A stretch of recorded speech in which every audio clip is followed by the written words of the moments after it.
In every seed lies the beauty of tomorrow. Welcome to my channel, Garden and Home. And on today's episode, we have a charming home filled with beauty and creativity.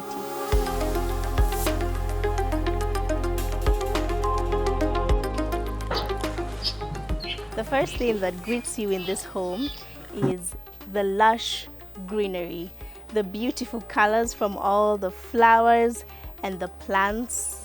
It's simply amazing. And speaking of color, we can start here. You can see through the driveway. The first thing that has been planted are these beautiful hydrangeas, and they are in pinks and purples, and they're so beautiful. They're in bloom now, and they're such a great filler. They add color to your space, they add greenery. So when you're deciding on what to plant, also think about when your flowers are not blooming, how is that particular plant going to look at that moment in time? You can see it's quite something. It's a nice filler, it's green and lush, pretty. So another thing that I've also noticed in this garden are the different levels of plants, and it's a good tip, it's a good garden tip. So at the back you plant something that has some height, and then you move to something that has medium height like the hydrangeas. So here we started with the roses, okay, to add some color and some height. Then we've gone to the hydrangeas, and then now the astomeria. So you have different levels of plants in your garden. It makes it visually more interesting. That's a garden tip. In your garden, there has to be a balance of hardscape and softscape. And when I mean hardscape, it is things like pots, potted plants.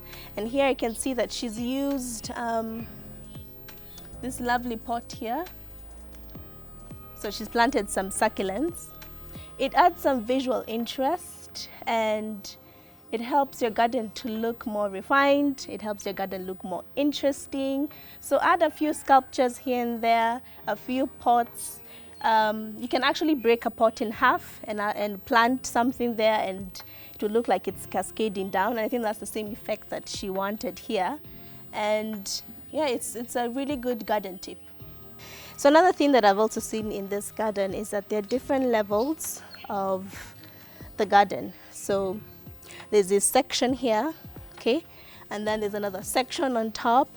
When you section out your garden into different bits, it makes your garden, one, look bigger, two, it adds more visual interest in your space, and it also creates these cozy areas that you can gather. So that's a design tip. I spotted something really interesting here. It looks like a little bell, and to be honest, I had to Google this. I had to Google this because I didn't know what it was, and it is a bishop's crown, and it's a chili that actually looks like a flower. And it's so interesting because it adds a lot of interest, and the shape is just something that you have to look at twice. So I looked at it and I was like, I don't know this flower. I had to Google it. It's called Bishop's Crown Pepper. So it's a chili. So guys, plant different things in your garden. Make it interesting. Plant a chili and confuse people when they get in here. So this is all for the chili lovers. This is for you. I'm going to carry this. Another thing to add interest into your garden is to add architectural plants. And architectural plants are plants that have all these distinct shapes and sizes. And I've seen one here. We could consider this as an architectural plant. I think it's like in the family of Phormium. I'm not so sure. I think the name is Flavida. And it has this beautiful purple and sometimes yellow flowers, and they add all this visual interest. This tree, I think it is called the white willow because of the white silverish back of the leaves, and it's quite beautiful when it grows. It droops down. It's a lovely tree to have. And also this grow some fruits in your garden. You've seen some chilies, grow some fruits. This is passion growing on a tree. So it's going to climb here, you add greenery, you have fruits, make your garden all purpose. This tree is the eucalyptus. We buy this a lot in flower shops, and to see it in this size is actually quite rare. So she has a lot of eucalyptus that she's planted, and the color, it has this silvery ashy look to it. It's beautiful. You can cut a piece of it and you can hang it in your showers. You can make any floral arrangements with it. It's not only beautiful, it has so many purposes. And I mean, I don't think many of us have seen a eucalyptus tree this big. You usually see the small stems that are cut in flower shops. So this is a eucalyptus tree. Every time that you're thinking about your garden, what is the focal point of each particular space? What do you want to plant that will stand out in that area and make it, you know, more special than it already is? So think about focal points. Think about interesting trees. Think about trees that give you fruit, trees that are all purpose like the eucalyptus, okay? So multi-purpose planting is what we want to achieve in 2025.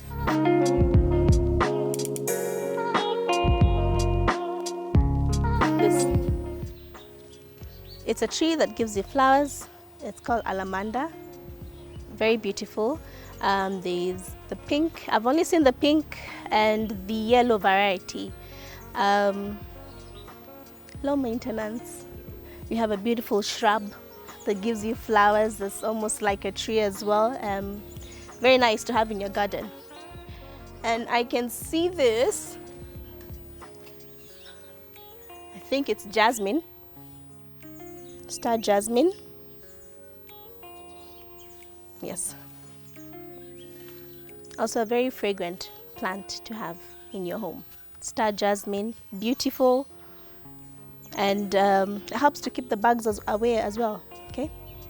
All right, so we can enter now into almost the second section of the garden that has been sectioned off. She has a lot of eucalyptus trees, and apparently I was told that eucalyptus trees only last for about 3 to 4 years.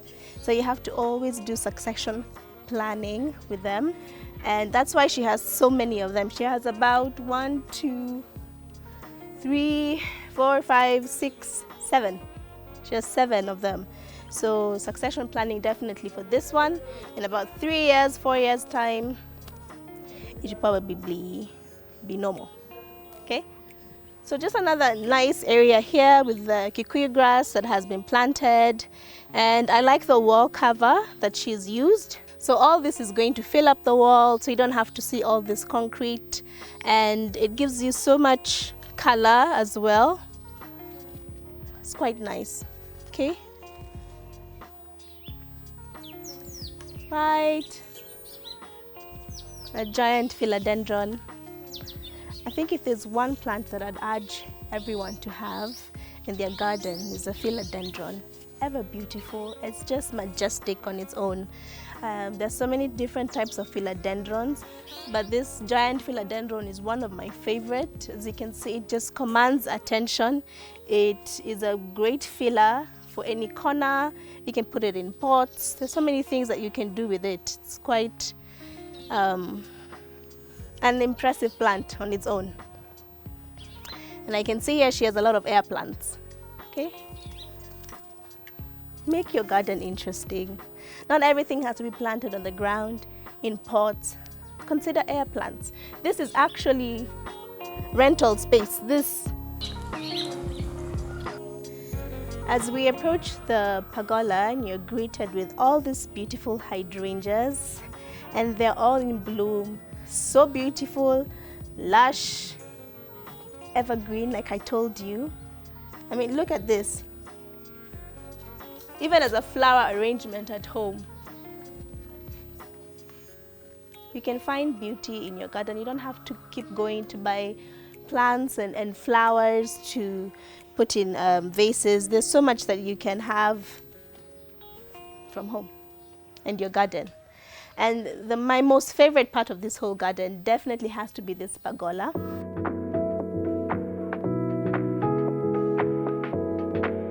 I think it's her collection and love for succulents that we're about to see, and her use of creativity and how she uses, you know, materials that we don't necessarily think of to plant succulents and create beauty in her own way. So I just want to highlight this beautiful string of bananas. That's the name, string of bananas. As you can see, they look like little mini bananas going on the vine, and it's so lush, it's so beautiful. It adds a lot of textural interest in your garden, in your space, and the fact that, you know, it just creeps down this basket, it's so majestic. Okay, so we have a lot of succulents actually here, and if you can come in and have a look at all this beautiful varieties of succulents that we have. And I think the star of all this is her use of materials that we don't necessarily think of while we're gardening. I mean, guys, look, old cups.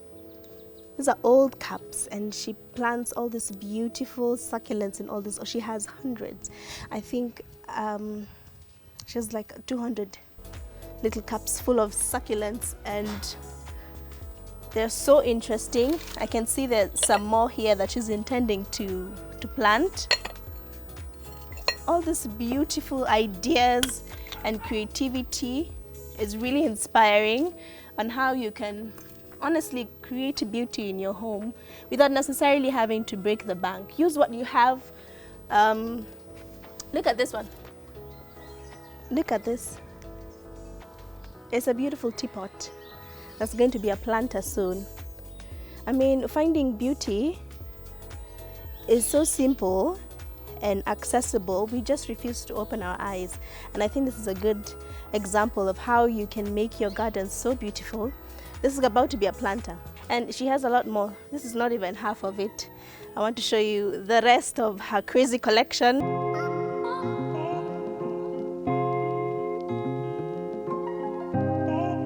All this beautiful, I mean, guys, like, how charming is this? Look at that. When I say you refuse to live in beauty, it's your fault. Because you can be able to do all these little small things. How pretty is that? Look at that. And I really like this. I don't know the name of it, but I'll have to find out. But it's a very interesting succulent. Almost looks like DNA strands. Reminds me of biology. Look at that. XY, XX chromosomes. They're there.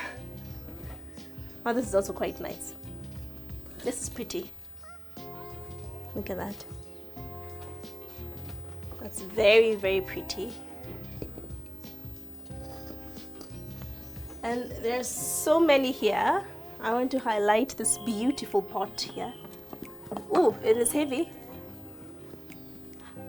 How pretty.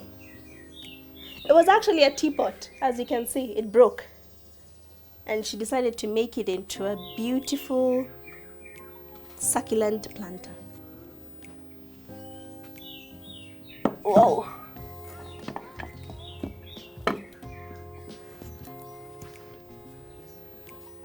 There's so many, I don't even know where to begin.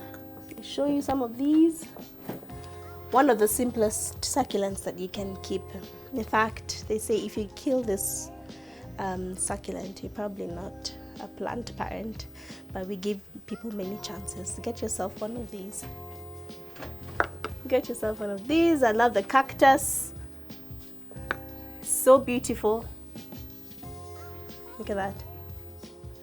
There's so many. It's like I'm going shopping. Actually, this is like a small shopping mall for me. There's so many plants. Another big cup here that was broken. So cute. It's finding beauty in imperfections, okay? Not everything has to be crisp and clean and from the shop. No, use what you have. Use what you have, and the good thing about succulents is that you propagate. You don't have to keep buying new plants. So I think we can move on to the next part of this beautiful space and home, and that is her garden space.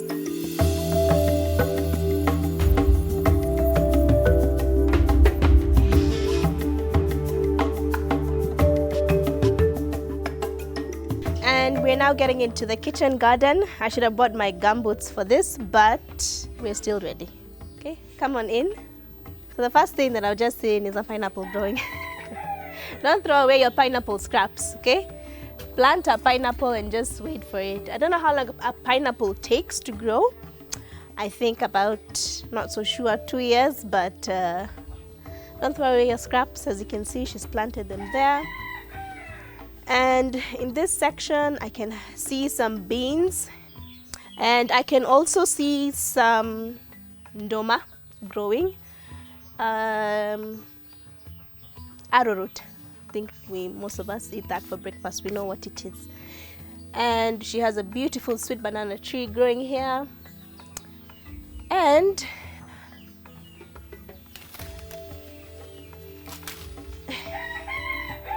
it's a macadamia tree. Okay, I'll show you a couple of macadamias that we've harvested, and they're drying out right now. She just has nuts going in her garden. A lot of rosemary. It's important to have rosemary. It's such a different world out here compared to just where we've come from. I feel like I'm literally in the countryside. Okay. So I can see some sweet potatoes growing there, or guashe. Very good for you. Everybody knows pomegranate juice is very good for you. It helps your blood circulation and all those things. An avocado tree, a lemon tree, papaya. And this is where she farms all her spinach, all her kale, spring onions. I can see they're growing here. A lot of you probably have not seen how this thing grows. This is asparagus. And asparagus is actually a very interesting thing about asparagus is that it is a perennial. Year after year after year, you can have this here grow for about 10 years without having to uproot. So that's one thing that you should know about asparagus. Is once you plant it, that's it. It'll just keep sprouting and shooting and until it dies off. Give it about 8 to 10 years. So where you want to plant this is an area where you dedicate to asparagus only. So I can see it's at the corner. It's very strategically put there. Once you plant asparagus, you actually you just forget about it. You'll have asparagus in, year out.